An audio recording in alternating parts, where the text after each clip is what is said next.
seperti biasa, saya tidak sendiri karena setiap segmen akan hadirkan narasumber-narasumber yang akan menginspirasi sobat kreatif di rumah, sembari menemani sobat kreatif tentunya mengisi kegiatan kreatif dan produktif selama di rumah aja. Nah, tentunya Denpasar Festival kali ini itu diselenggarakan secara virtual. Jadi hari inilah saatnya kita belajar dari narasumber-narasumber kita. Ada di studio sudah hadir. Ini ada Kak Corah dan juga Kak Gus Bim nih. Om Swastiastu. Swastiastu. Selamat datang di Dharma Negara Alaya. Terima kasih. Gimana kabarnya nih? Saya baik-baik. Baik. Masih belum ada kerjaan. Tapi suka ngerjain orang. Oh enggak salah ya. Ketahuan. Gimana nih aktivitas sebelum dan sesudah pandemi? Mungkin dari Kak Corah dulu. Kalau sebelum pandemi jalan seperti biasa ya. Maksudnya nggak ada hal yang harus diingat banget dan atau apa. Jadi kita jalan seperti biasa. Tapi dengan setelah ada pandemi ini ada sedikit penurunan kepadatan jam, keluar rumah dan lain-lain. Termasuk income lah. Termasuk income ya. Tentunya kalau kita bicara pandemi semua terdampak ya. Iya. Tapi bagaimana kemudian kita bisa mengantisipasi itu ya, Kak Gus? Ya, hampir sama ya. Maksudnya di saat kita sebelum itu kan pasti jam kerja itu luar biasa sebenarnya. Terus begitu tiba-tiba kita ada pandemi ini ya semua habis, kerjaan habis dari pariwisata, sedangkan kita yang kerjanya harian yang bergantung sama ya seni lah bilang ya, seni itu bergantung dengan keramaian ya itu sangat apa ya, merasakan dampaknya. iya. Sebentar kita cut dulu. Ini udah hidup belum ya? Kok nggak ada nyala hijau? Udah. Oke, kembali. Oke, siap. Lanjut ya. Sampai waktu sendiri.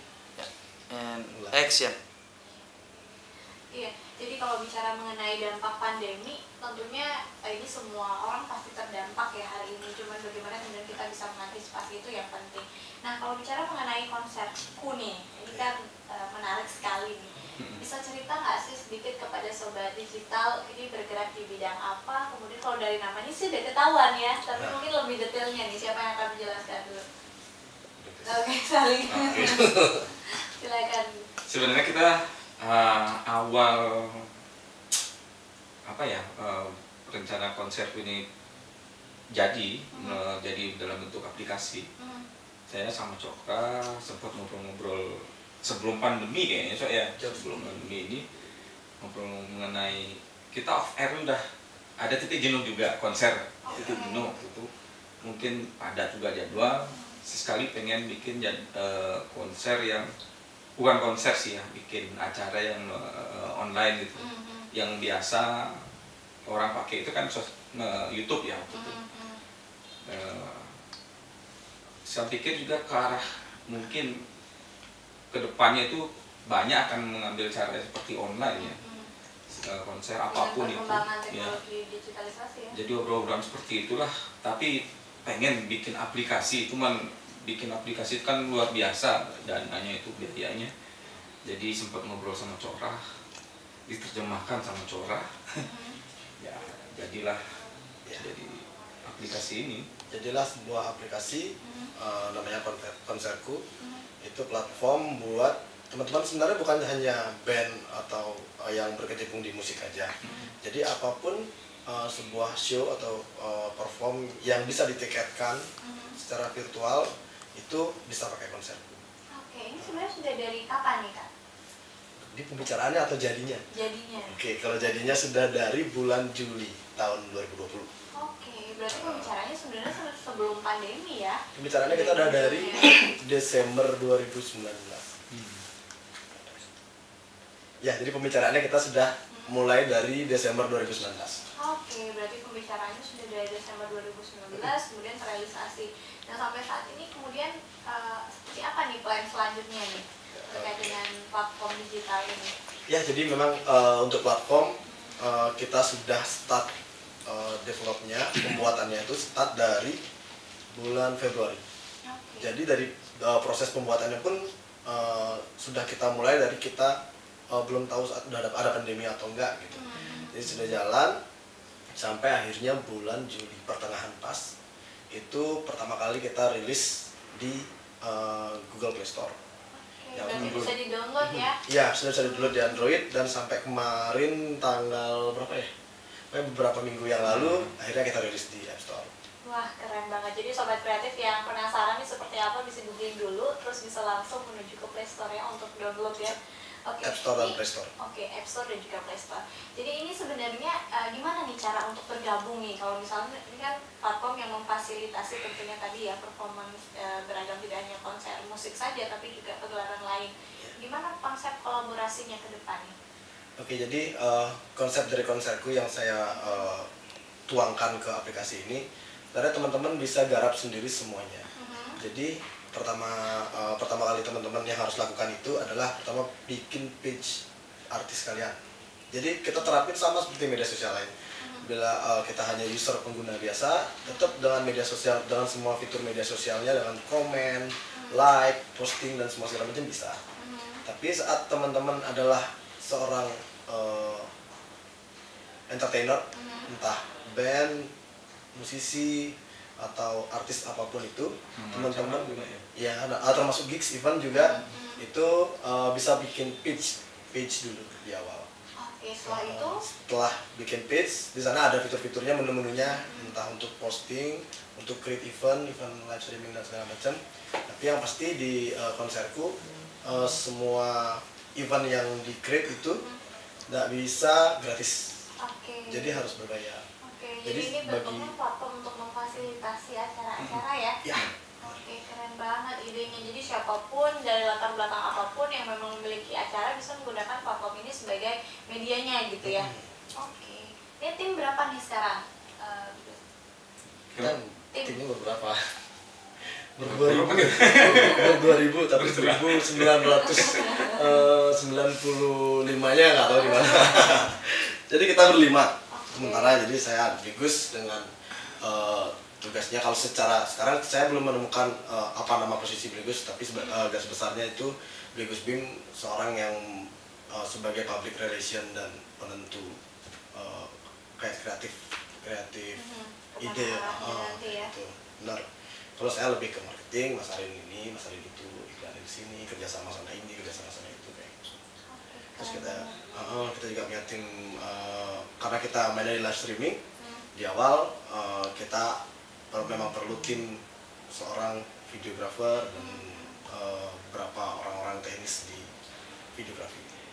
Keren banget nih ya, berarti ini adalah bentuk ide yang brilian sih menurut saya, karena ini bentuk memfasilitasi publik untuk menyelenggarakan acara ya. Dan di masa pandemi ini teman-teman melihatnya sebagai peluang kah?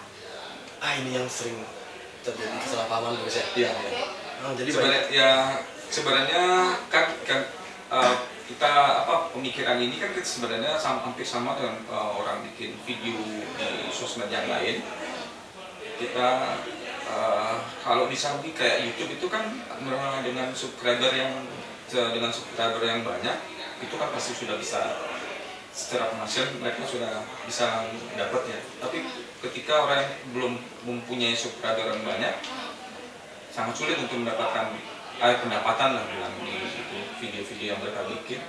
Bahkan mereka mengeluarkan dana yang luar biasa juga untuk membuat video, sewa tempat, atau kameramen, dengan sistem audio pun juga. Nah sekarang kita pun harapannya kita dengan adanya konsep ini kan di situ ada tiket virtualnya juga. Jadi seberapa banyak orang nonton, itulah penghasilan yang akan diperoleh sama pengguna itu. Ya.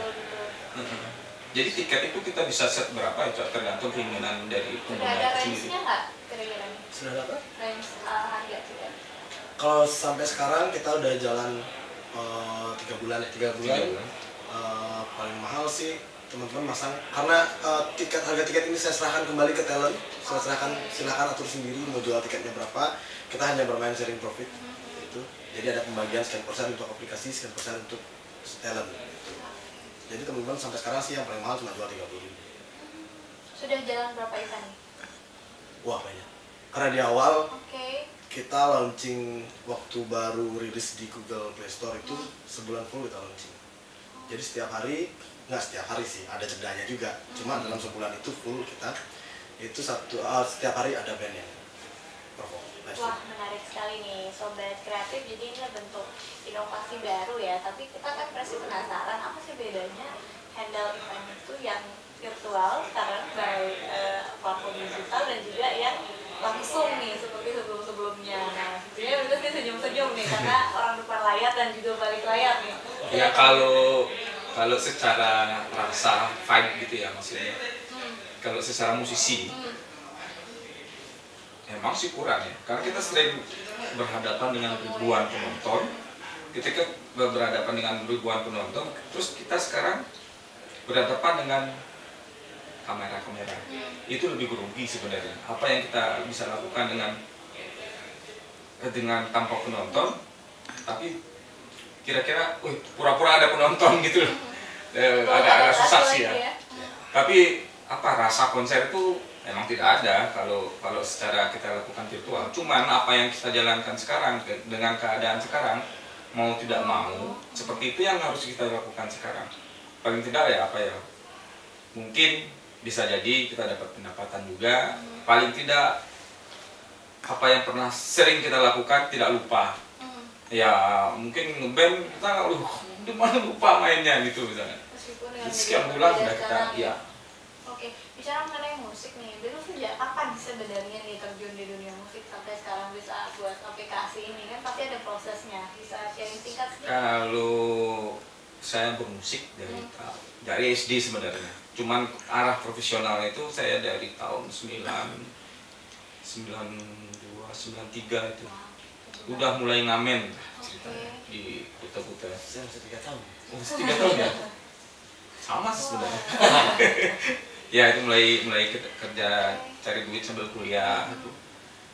Ya itu terus kemudian beberapa setelah saya berkeluarga ada pilihan bahwa pekerjaan malam itu agak sedikit memakan waktu untuk mengurangi dengan waktu keluarga. Akhirnya saya pilih meninggalkan dunia ngamen, dunia malamnya.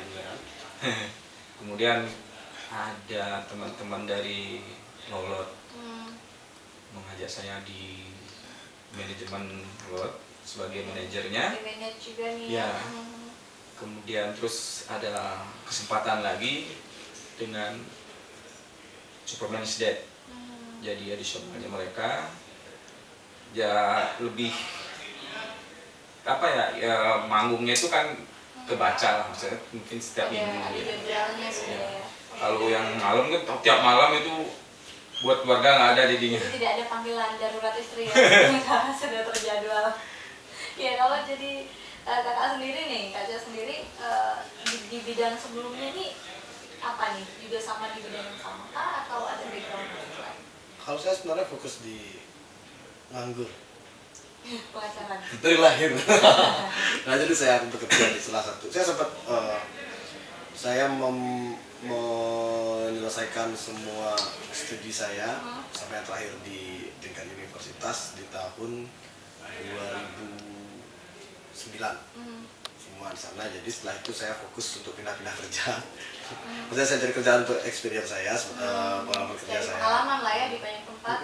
Saya sempat juga buka usaha, jadi saya kerja sama teman juga sempat. Saya kerja di salah satu radio yang ada di Bali juga. Sampai sekarang terakhir saya kerja Penyiar nih berarti?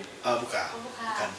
Jadi saya lebih di operator dan musik scheduling kayak music director.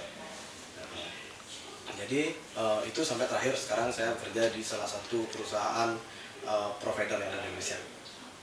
Ya, juga ada platform digital khusus ini ya. Iya. Ini berarti tim yang membuat platform digitalnya ya? Saya bukan yang buat, jadi saya pengagas dan saya pemilik hak intelektualnya. Berarti sudah terdaftar? Sudah. Wah, keren. Ini yang wajib dilakukan Sobat Kreatif. Jadi ketika kita buat suatu inovasi, buat suatu karya, kadang kita lupa ya untuk mempatenkan itu, sehingga ketika sudah diklaim oleh orang lain baru kemudian kita menyesal ya. Makanya ini harus benar-benar menjadi poin utama ya. Because apa nih optimisme ke depan dengan platform digital ini? Karena kan sudah hilang-langguannya gitu di dunia musik, sekarang punya platform digital khusus gitu. Saya kalau optimis pasti optimis ya, maksudnya kan gini. Jadi berakhir atau tidak berakhir pandemi ini pasti harus berakhir sih ya. Harus betul. Iya. Jadi kita yang biasa kita off air penggunaan panggung itu kan biasanya band-band yang punya crowd banyak. Jadi pasti istilahnya event organizer itu memilih band yang crowd yang banyak, ya pasti kebaca kan band-band itu aja yang bisa mendatangkan massa. Sedangkan kita band-band yang baru mulai atau yang pengen manggung, susah dapat panggung. Ya, susah dapat panggung dalam artian, wah bisa nggak main sih? Wah ini ya, paling nggak, atau bolehlah main tapi kita nggak ada budget nih. Biasanya penawarannya 2M biasanya. Makasih. Oh 3M, makasih mas. Ya itulah bukan mungkin sih ya. Saya berharap sih bisa dengan adanya aplikasi ini bisa dipakai ya paling tidak dengan sosmed yang lain pun bisa dipakai untuk promo. Kemudian dengan promo itu mereka udah tahu kita bisa pakai venue ini, venue lah bilangnya kan, aplikasi ini bisa dipakai untuk bisa mendapatkan penghasilan juga. Dan udah sharing profitnya juga yang menarik ya, karena hari ini kita berbisnis itu harus berkolaborasi ya, bukan berkompetisi ya. Jadi panggung ini siapapun bisa memakai. Siapapun tanpa melihat dari mana backgroundnya gitu ya, baru mulai atau sudah tenar gitu ya. Jadi kesempatan bagus sekali nih untuk sobat kreatif yang mau terjun di dunia musik begitu, sudah hadir nih platform digital khusus yang kemudian bisa memberikan panggung nih, panggungnya panggung digital dan bahkan positif ini bisa ditonton oleh setiap orang ya, semua orang. Saya berharap juga kebanggaan dari orang Bali juga semua ya, karena kita anak Bali nih gitu ya. Karena karya ini kan karya lokal Bali. Betul. Dan berharap bisa nasional dan berharap juga internasional. Betul penggunaannya. Itu harapan besar kita ya, dan tentunya kita support sekali nih dan jadi kesempatan nih. Nah, Bigus nanti dan Kak Cok nih, sekarang kan sudah platform ini sudah running gitulah katakannya. Ke depan juga pasti akan semakin dikenal lagi. Ada nggak sih hal-hal khusus yang dipertimbangkan ke depan yang ingin menambah tim kah? Atau lebih konsen kemana kah? Atau bisa ngiklan nggak sih di platform ini gitu? Sangat bisa ya Cok? Iya. Sangat bisa. Itu kita sediakan beberapa fitur sesuai kebutuhan orang-orang menggunakan media sosial. Contohnya ada iklan yang tadi kita bicarakan itu berupa billboard di screen home, di page home. Jadi ada paling atas berupa seperti kotak kecil kalau kita realisasikan di dunia nyata itu seperti baliho-baliho. Jadi itu bisa sliding sendiri, sliding pindah, dan kalau itu di tap oleh user itu akan diarahkan ke link apapun yang diinginkan oleh orang yang iklan. Misalnya si brand A mengiklan dan setelah itu kalau di tap sama orang dia pengen diarahin ke webnya, kayak itu misalnya bisa. Langsung ya? Iya, jadi langsung setelah di tap langsung menuju ke webnya kayak gitu. Itu terus yang kedua kita lihat dari fitur utama kita live streaming konser, itu yang bisa diatur sendiri oleh talent, oleh band, oleh musisi, oleh artis atau apapun. Itu bisa diatur sendiri, harga tiket diatur sendiri, jam diatur sendiri. Terus teknis live streamingnya juga teman-teman sudah biasa melakukan di Bali. Nanti kalau memang ada orang yang masih ragu dan belum tahu cara melakukannya, nanti kita tinggal ngobrol-ngobrol aja sambil ngopi, itu nggak susah gitu aja. Terus tetap fitur media sosial untuk post, komen, like, terus dan setiap post yang kita like akan muncul di wishlist kita. Semua yang kita like akan muncul di sana. Jadi apapun yang kita like, kita buka historinya, itu akan semua muncul. Oke, jadi itu sebagai notif juga ya? Iya, sebagai notifikasi. Menarik sekali ya. Selain itu, apakah platform ini juga menyediakan tempat khusus, kalau studio khusus gitu untuk anak-anak yang tampil, band misalnya? Kemarin sih beberapa event yang kita lakuin itu kita tidak memang punya tempat, tapi kita istilahnya kita berbagi kerja lah. Jadi emang ada tempat studio memang khusus untuk bikin streaming atau memang suatu tempat yang buat talent itu sendiri bagus. Ya kita welcome, maksudnya silakan gitu. Ya. Termasuk mungkin memanfaatkan Dharma Negara Alaya ya ke depan? Bisa banget. Bisa. Wah, bisa banget. Nah, jadi dia sobat kreatif. Ini ruangnya banyak sekali di sini. Wah, kita tanya nih, gimana kesannya ke Dharma Negara Alaya nih hari ini? Keren ya. Kalau untuk konsep dan semua dari tampilan itu modern banget lah. Keren. Jadi cocok buat anak muda lah. Muda banget. Tongkrongan bagus tongkrongan di sini. Oke, kita masih muda-muda ya. Iya, betul. Saya belum muda lah. Iya benar. Jadi ke depan tentunya ruang kolaborasi baik itu tempat dan lain-lain juga sangat terbuka ya. Nanti ada koneksi internet dan tempat dan sound system udah. Berarti ini memudahkan juga untuk penyelenggaraan event ke depan ya sih? Tadi pasti Bligus mau jawab waktu ditanya soal perbedaan antara handle live streaming konser sama off-air konser. Silakan Bligus. Kalau kita di konser ya kita beda ya, beda off-air sama on air-nya. Bukan saingan ya, Ya. bukan saingan kita. Banyak perbedaan. juga ya. Siapapun bisa menggunakan, event organizer pun bisa menggunakan aplikasi ini. Anggap yang kita hemat di sini kan adalah suatu tempat, izin keramaian, penggunaan alat-alat produksinya juga nggak seperti yang konser gede gitu ya. Jadi kita kalau istilahnya secara sistem produksinya pun sangat simpel sebenarnya, dengan beberapa device dari audio device-nya, kamera device juga dengan interface-nya, kemudian ya dari koneksi dengan sistem yang mau pakai OBS itu dengan sistem OBS Semua itu software broadcast apapun bisa. ya. Jadi seperti itu yang kita lakukan. Jadi beda dengan sosmed yang lain, kayak Facebook lah bilang ada kameranya, di situ bisa pilihan live atau apa. Nah di sini kita di aplikasi konserku ini kita pakai apa namanya Sok? Kita atur semua yang bisa live dan tidak. Jadi hanya user biasa tidak akan bisa melakukan live. Ya. Jadi page artis, talent atau apapun itu yang hanya mereka yang bisa, hanya di kategori page yang bisa melakukan live streaming. Jadi user biasa nggak bisa. Oke, siap. Ini kalau kita bicara kerjasama nih, boleh nggak dibongkar nih kalau misalnya mau tampil kemudian mengajak kolaborasi, ada range khususnya nggak sih nih? Nah ini menarik nih. Ini saya sering bingung dengan bahasa kalau kita berkolaborasi atau kita bekerja sama ada range yang harus saya bayar kan? Itu sebenarnya take and give nih. ya jadi ada kesalahan dengan bahasa itu. Jadi kalau menurut saya kerjasama atau kolaborasi sudah tidak membutuhkan range. Jadi saat saya ada yang datang ke saya ngajak saya kerjasama, mau bantu nggak? Mau. Setelah itu udah kita nggak ada ngomongin duit, nggak ada ngomongin apa, yang kita omongin adalah yang kita perlu ini sudah beres. Apalagi berkolaborasi. Kak, aku mau kolaborasi dong, ayo gas gitu misalnya. Kalau kedepannya? Kita tidak akan melakukan itu. Kedepannya saya harap semua user, band, page, artis dan semua bisa melakukan sendiri.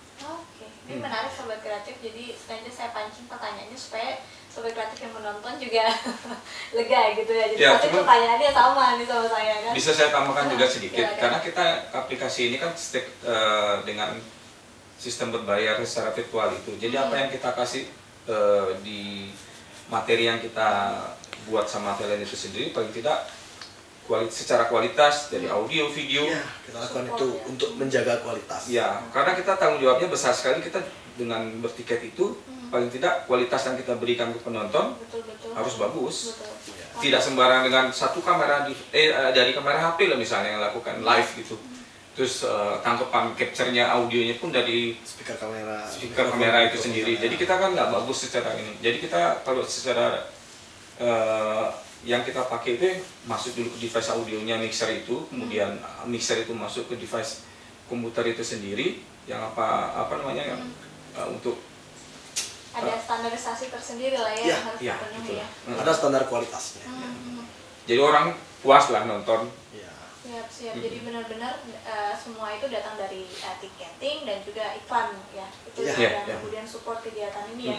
Sederhananya mungkin Sobat Kreatif ini kakak-kakak ini menyediakan rumahnya, jadi Sobat Kreatif yang mengisi isiannya gitu, yang kemudian disaksikan oleh seluruh masyarakat tidak terkecuali gitu ya, jadi seluruh dunia pun bisa menonton. Kalau sebelumnya mungkin terbatas hanya wilayah A, B, C gitu ya dengan izin keramaian dan lain-lain, ternyata pandemi ini juga memberikan hikmah juga pada kita ya, bahwa berpikir kreatif di situasi pandemi ini wajib dilakukan dan ternyata ada value baru yang bisa kita dapatkan.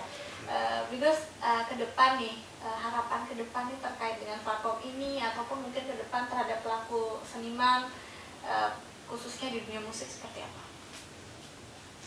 Harapan saya ya buat seniman, musisi pun juga paling tidak mulai sekarang ya kita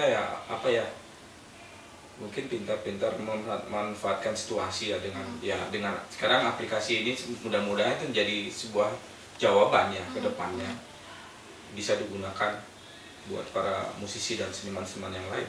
Itu sih harapan saya. Jadi bukan karena terbatas baru pandemi baru penggunaan aplikasi itu bisa digunakan. Seterusnya harapannya bisa menjadi fasilitas untuk teman-teman pelaku seni ya. Ya. Harapan untuk ini nih Bligos, anak-anak muda kreatif di rumah nih yang selama pandemi mungkin mereka bingung nih mau ngapain dan apa yang bisa mereka lakukan untuk kolaborasi nih, khususnya yang punya hobi musik juga. Apa ya? Ajakan mungkin untuk berkolaborasi. Apa tidak? Silakan. Ayolah siapapun yang mau melakukan, silakan. Kontak aja kita. Kita ada web Kak ya. Oke, silakan disampaikan. Nah, ada email ya. Email, media sosial, tinggal keywordnya dimasukin konserku aja, pasti akan muncul kok. Oke, berarti di Google langsung konserku aja langsung muncul. Ya akan muncul. Kalau dari aplikasi di profile kalian, di profile user itu ada di menu ada contact us, tap aja langsung ke WhatsApp officialnya konserku. Oke, harapan ke depan nih Kak Cok. Harapan ke depan. Kalau harapan ke depan ya, pokoknya kita harus nggak boleh jalan di tempat lah. Kita harus tetap bergerak, kita harus adaptasi. Kalau nggak kita mati. Kita harus adaptasi. Adaptasi atau mati. Menarik sekali. Terakhir mungkin sebelum closing nih saya pengen tanya satu pertanyaan lagi. Siapa yang kemudian menjadi sosok istimewa nih di balik kedua orang ini, kakak-kakak saya di sebelah kanan ini pasti ada sosok yang selalu mendukung nih dari Kak Cok dulu deh. Kita ada beberapa teman relasi kita di belakang layar yang mensupport kita entah dari finansial, entah tenaga, entah apa. Pokoknya buat mereka saya akan selalu lakukan apa aja lah. Yang pasti yang support kita ya, baik itu secara langsung maupun tidak langsung itu apa namanya? Saya berterima kasih sekali. Dengan artian apa yang kita rancang sekarang, kita bikin sekarang bisa terrealisasi karena support mereka. Oke. Jadi itulah pentingnya kolaborasi ya. Ya benar. Ya Sobat Kreatif, itu dia perbincangan kita dengan dua orang hebat yang melahirkan platform digital konserku, dan semoga juga ini langsung buru-buru di-download ya di Play Store, di App Store, dan ini merupakan sebuah platform yang menarik sekali dan ke depan bisa dimanfaatkan oleh anak-anak muda kreatif dan produktif. Tidak hanya di masa pandemi tapi juga seterusnya. Nah, semoga memberikan manfaat, tapi sebelum itu kita akan foto dulu nih. Jadi saya akan foto bareng wifi ya. Oke. Kita foto bareng. Oke, 1, 2. Oke, terima kasih investasi waktunya. Luar biasa. Terima kasih sudah hadir di DNA. Semoga nggak kapok ya. Semakin sering gini semakin dipromosi. Oke, terima kasih. Ya Sobat Kreatif, itu dia perbincangan kita dan menarik sekali. Semoga segmen kali ini memberikan inspirasi dan juga memberikan perspektif baru nih kepada semua Sobat Kreatif yang harus tetap kreatif dan produktif di masa pandemi. Saya Diana Sekalian, pamit undur diri, sampai jumpa di